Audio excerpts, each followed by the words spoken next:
Good morning, y'all. Y'all almost made me cry. I don't know why. Maybe I'm just not a morning person. So, first, I'd like to thank everyone who made this possible, because I know that a ton of work must have gone into making this happen, and I'm just so very grateful to be a part of it. So thank you to Visit Mississippi, to the Mississippi Arts Commission, to the Mississippi Humanities Council, to everyone in the state government who allowed this and helped make this possible. And I hate to do this, but my prepared remarks are on my phone, so I apologize for being rude, but here we go. Everywhere I go, journalists ask me why I chose to return home to Mississippi.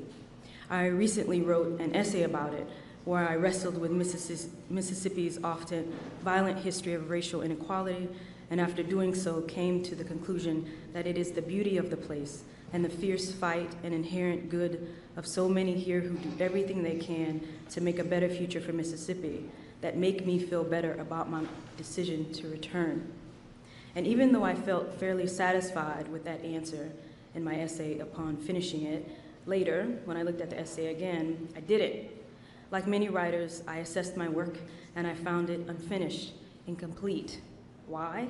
In part, I realized that my decision to return home is not final, not resolved, that my return home is not a question answered by an essay, but is instead a lived question with a lived answer. That every day I am here, I am wrestling with my commitment to living and writing about this place. That every day when I set pen to paper or drop my kids off at school or visit my local park, I am asking if it is right to be here, and Mississippi speaks to me in reply. She speaks when the spider lilies bloom and reach like white hands from the dark water of the bayou. She speaks in the smell of burning oak leaves permeating the air in the fall, when the moon sits like a luminous soft egg on the shell of the clouds. She speaks in the glint of the sun on the Gulf before sunset, which turns the water gray and metallic as a knife. She speaks when I jump into the Wolf River and the current closes over me, muting the world to an amber swell. When I was a child, Mississippi taught me many things. It taught me what it was to grow up hungry for food and comfort, and that the long arm of history wraps around all of us every day and squeezes tightly, a discomforting hug. It taught me that many who call this place home think me and my family and my community and all people of African descent are less, perpetually less. But this place also taught me what it was to grow up satiated by love of family, of community. It taught me to love language, to love storytelling and the connection it engenders. It taught me that it never only spoke the language of oppression, of hate, that it can speak love too. It can speak tenderly, with gentle hands, lilting language.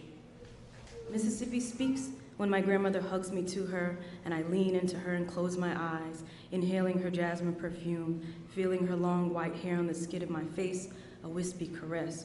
She speaks when my nephew drives me home and plays songs for me that he wants me to hear, dark eyes watchful for my approval, a quick smile when I say, yes, yes, I like this. She speaks when my son toddles up to my mother and pats her leg and then holds out his hand, and my mother takes my son's palm in hers and walks with him, both of them tender and sure in their grip on each other. Mississippi speaks and I listen. I put pen to paper and I answer. Every word an echo, every word an affirmation. Yes, this is home. Every day I return. Thank you for speaking with me, for teaching me to love language, to love stories, to love that which binds us all one to another. Thank you for reading with me, for inspiring me, for being the place I can return to where I am never cold, where I feel more myself than anywhere, where I know I am loved. Thank you to my family for nurturing me.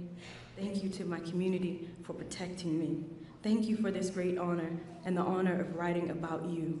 It is a great responsibility, and I hope to bear it well, to make you proud, flush with joy, tender, a little wistful, to make you feel, to make you remember, to make our walking together a little easier while we have this time under this deep sky, under these reaching trees, these day-hidden stars. Thank you, thank you, thank you.